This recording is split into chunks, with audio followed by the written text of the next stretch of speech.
धाकड़ खबर, बेखौफज़ुमा बेबाक अंदाज।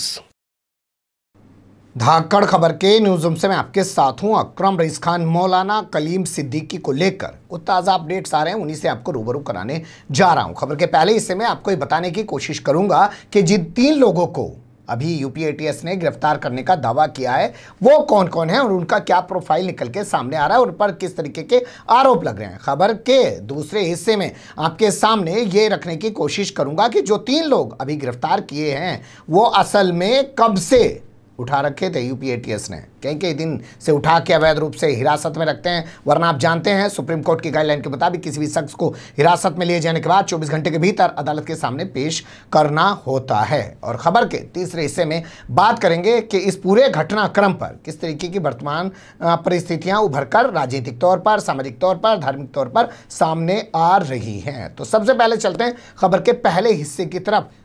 तो देखिए, कल शाम से खबर आपके सामने ज़रूर आ रही होगी, आज सुबह के अखबारों में भी छपी है, हम शाम में भी आपके सामने रख सकते थे इस खबर को, लेकिन आप जानते हैं बड़ा सारा मॉल तो है नहीं, छोटी सी दुकान है, बहुत सारी चीज़ें सेलेक्ट करते हैं, ढूंढते हैं, निकालते हैं और एक अच्छे तरीके से आपके सामने उसका प्रस्तुतिकरण भी करना चाहते हैं। प्रेजेंटेशन भी तो धांसूसा हो जी, हालांकि पीछे बैकग्राउंड में कोई म्यूजिक सा नहीं चलता, झूं झूं झूं करके कुछ क्लिप्स भी नहीं आते, वीडियोज़ भी नहीं आते, लेकिन फिर भी प्रेजेंटेशन तो धांसूसा हो जी, देसी वाले स्टाइल में भी करो तो भी तो ढंग का सा होना चाह। तो उस खबर में कहा गया है कि यूपी एटीएस ने 10 दिनों के रिमांड पर मौलाना कलीम सिद्दीकी को ला रखा है। उनसे ताजा हुई पूछताछ के बाद 3 लोगों को गिरफ्तार करने का दावा किया गया है। जी हां, यूपी एटीएस ने 10 दिनों के रिमांड पर मौलाना कलीम सिद्दीकी को लाए जाने के बाद जो पूछताछ की है उससे के आधार पर 3 लोगों को गिरफ्तार किया गया है, जिसमें पहले शख्स का नाम मोहम्मद सलीम बताया जा रहा है। दूसरे शख्स का नाम जो हमारे पास निकल के आ रहा है वो मोहम्मद इदरीस कुरैशी बताया जा रहा है। इसके अलावा तीसरे शख्स का नाम जो है कुणाल अशोक चौधरी उर्फ आतिफ बताया जा रहा है। आप इसे समझ सकते हैं, ये कन्वर्टेड मुस्लिम है, पहले हिंदू और बाद में मुसलमान है। इन तीनों लोगों को गिरफ्तार किया है। अब इन तीनों के प्रोफाइल पे थोड़ी सी नज़र डाल लेते हैं। यूपी एटीएस के मुताबिक मोहम्मद इदरीस कुरैशी और इसके अलावा मोहम्मद सलीम, ये दोनों मुजफ्फरनगर के रत्नपुरी थाना क्षेत्र के रहने वाले। मोहम्मद सलीम को ड्राइवर बताया जाता है और वो करीब मुसलसल 20 साल से बताया जा रहा है मौलाना कलीम सिद्दीकी के साथ। इसके अलावा दूसरे शख्स का जो जिक्र किया जा रहा है उनका नाम है मोहम्मद इदरीस कुरैशी। उन्हें भी 17 साल से मौलाना के साथ बताया जा रहा है और ये लोग बड़े तौर पर विदेशों से पैसा ला रहे थे। जो अभी तक बात चल रही थी 3 करोड़ रुपए की, वो बढ़कर हो गई 20 करोड़ रुपए। कहा जा रहा है इन लोगों ने 60 लाख रुपए का मकान बनाया है, 2.5 लाख रुपए की बाइक खरीद ली है। दिल्ली और एनसीआर में भी इन्होंने संपत्ति यानी कि प्रॉपर्टी बना रखी है और वो प्रॉपर्टी आखिर इन्होंने कैसे बनाई, वो बाइक इन्होंने आखिर कैसे खरीदी, उसका ये लोग जवाब नहीं दे पा रहे हैं। लेकिन इन तीनों लोगों को गिरफ्तार करके जेल भेज दिया गया है। लेकिन जो तीसरे शख्स का नाम मैंने आपके सामने लिया, जिसका कुणाल अशोक चौधरी उर्फ आतिफ नाम बताया जा रहा है, वो महाराष्ट्र के नासिक का रहने वाला बताया जा रहा है। वो डॉक्टरी की पढ़ाई कर रहा था, रशिया तक गया था पढ़ने के लिए, पता नहीं उसने क्यों पढ़ाई छोड़ दी और धर्म परिवर्तन का जो उसको आभास हुआ या जो भी कुछ हो सकते हैं जो उसने किया वो रशिया के अंदर उसने किया और उसके बाद से मौलाना कलीम सिद्दीकी के साथ था। तो इन 3 लोगों को फिलहाल गिरफ्तार किया गया। आप लोग जानते ही हैं मौलाना उमर गौतम को कुछ दिन पहले गिरफ्तार किया गया था, उसके उसी दौरान मुफ्ती काजी जहांगीर को भी गिरफ्तार किया गया था। इन 2 लोगों को गिरफ्तार करने के बाद यूपी एटीएस ने बड़ा खुलासा किया था कि 1000 जो मूक बधिर लोग हैं, जो गूंगे और बहरे होते हैं, उनको इन्होंने धर्म परिवर्तित करा के इस्लाम में दाखिल करवा दिया है। और उन्हीं से पूछताछ के बाद 2 लोगों को पहले गिरफ्तार किया था, एक को महाराष्ट्र से और एक को गुजरात से, और अब उसमें मौलाना कलीम सिद्दीकी की गिरफ्तारी की गई। और मौलाना कलीम सिद्दीकी की गिरफ्तारी के बाद जो आगे की गिरफ्तारियों की खबर आ रही है वो ये कि 3 और लोगों को गिरफ्तार किया गया है। मोहम्मद इदरीस कुरैशी, इसके अलावा मोहम्मद सलीम और कुणाल अशोक चौधरी उर्फ आतिफ। वैसे खबर हमारे पास ये भी है, कुछ लोग कह रहे हैं कि सरसामा एक इलाका पड़ता है सहारनपुर का, वहाँ से भी 5 लोग गायब हैं। बताया जा रहा है उनको भी पुलिस ने उठा रखा है। और इनके मामले में जैसे पुलिस ने कई दिन बाद खुलासा किया, इनको कई दिन पहले उठा रखा था, आगे आपको सामने वीडियो रखूँगा बाकायदा कि किस तरीके से सवाल खड़े हो रहे हैं इस गिरफ्तारी पर। और वहाँ के लोगों का भी शायद इसी तरीके से कुछ और दिन बाद खुलासा किया जाए जो सहारनपुर से उठाए गए बताए जा रहे हैं। अब चलते हैं खबर के दूसरे हिस्से की तरफ। देखिए यहाँ बात कर लेते हैं कि आखिर इन लोगों को कब से उठाया रखा था। तो आपको सबसे पहले मैं खबर याद दिलाना चाहता हूँ 21 सितंबर की। 21 सितंबर का दिन था। मेरठ के लिसाड़ी गेट थाना क्षेत्र के हुमायूं नगर में एक जो माशाल्लाह मस्जिद है उसके जो इमाम है मौलाना शाकिर, उनके पास मिलने के लिए आए मौलाना कलीम सिद्दीकी अपने साथियों के साथ। ब्रेजा कार में सवार होकर आए, खाना वाना खाया, अपना मिलने के बाद ये जो निकले वहाँ से इनको उठा लिया गया, यानी कि कार सहित इनको गायब कर दिया गया। बाद में मौलाना कलीम सिद्दीकी की अगले दिन यानी कि 22 सितंबर को गिरफ्तारी दिखाई गई। वो खबर हम आपके सामने लगातार रख चुके थे, दिन में कई बार हमने आपके सामने खबरें रखी थी। अगर आपने वो खबरें नहीं देखी ना, हम लगवा देते हैं आई बटन पे और डिस्क्रिप्शन पे, आप उनको बारी बारी से क्लिक करके देख सकते हैं। उसके बाद सबसे अहम सवाल हमने खड़ा किया था कि मौलाना कलीम सिद्दीकी के साथ तो असल में 4 लोग और भी थे, एक ड्राइवर था, वो कहाँ है, और 2-3 लोग और थे। आखिर उनके बारे में कोई जानकारी क्यों नहीं दी जा रही है? क्या यूपीएटीएस ने उनको छोड़ दिया है या यूपीएटीएस ने उनको गिरफ्तार कर लिया? अब हम आपके सामने विश्वस्त सूत्रों के अनुसार बता रहे हैं, पूरे ठोक बजा के मोहम्मद सलीम जिसको आज गिरफ्तार दिखाया गया है, वो असल में ड्राइवर था उस कार के अंदर। तो पुलिस ने कब उठाया? 21 तारीख को। गिरफ्तार कब दिखाया? 26 तारीख को। क्या 5 दिन तक उसको अवैध रूप से अपनी कस्टडी में रखा तो क्यों रखा?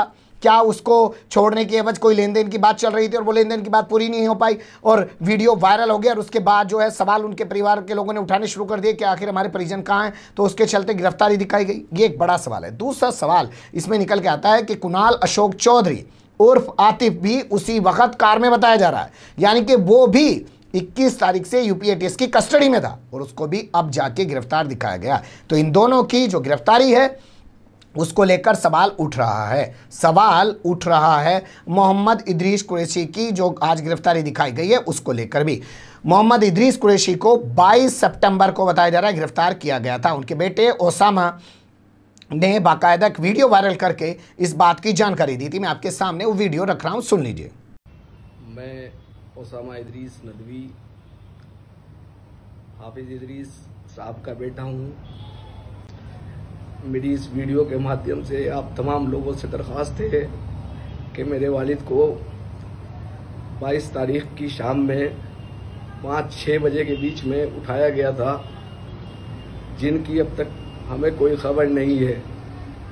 मेरे वालिद को इसलिए उठाया गया है क्योंकि वो मौलाना कलीम सिद्दीकी साहब के मदरसे में पढ़ाते थे।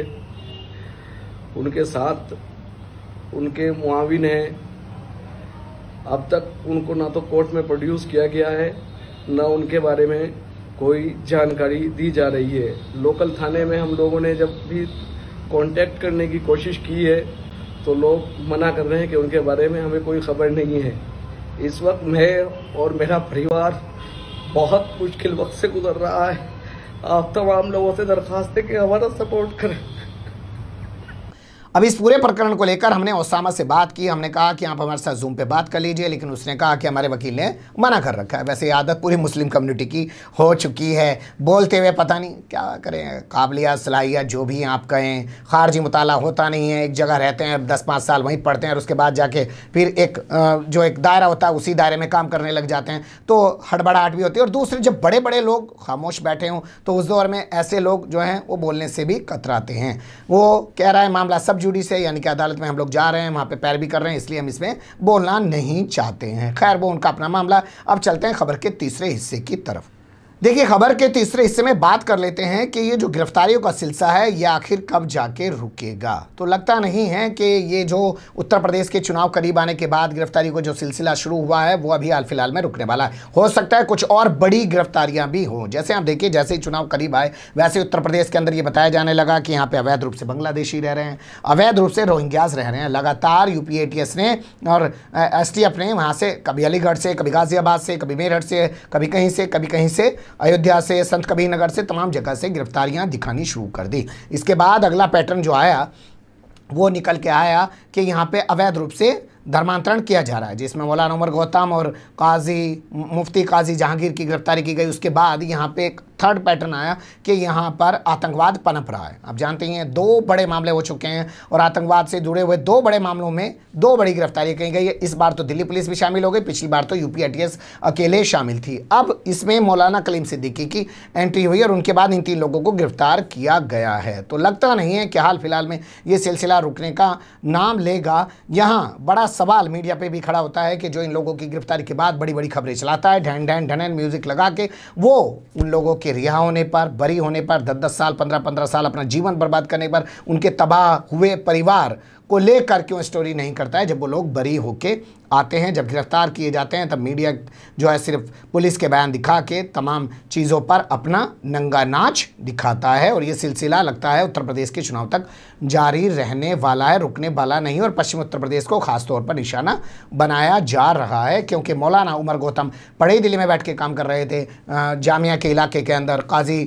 मुफ्ती काजी जहांगीर जो है वो भी वहीं बैठ के उनके साथ काम कर रहे थे, लेकिन इनका जो पर्टिकुलर एरिया था वो पश्चिम उत्तर प्रदेश ही बताया जा रहा था ना, कि नोएडा के अंदर जो मूक बधिर लोग हैं उनका इन्होंने धर्म परिवर्तन कराया 1000 के करीब लोगों का। तो ये सिलसिला भी रुक नहीं रहा है। जैसे जैसे चीज़ें सामने आएंगी वैसे वैसे आपको बताएंगे, लेकिन खामोशी बहुत फैलती जा रही है। सोशल मीडिया पे ज़रूर हंगामा मच रहा है।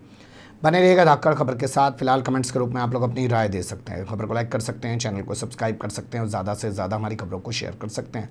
फिर ऐसे ही किसी सुलगते हुए या उलझते मुद्दे लेकर मैं आपके सामने हूँगा हाजिर। फिलहाल अभी मुझे नहीं इजाज़त।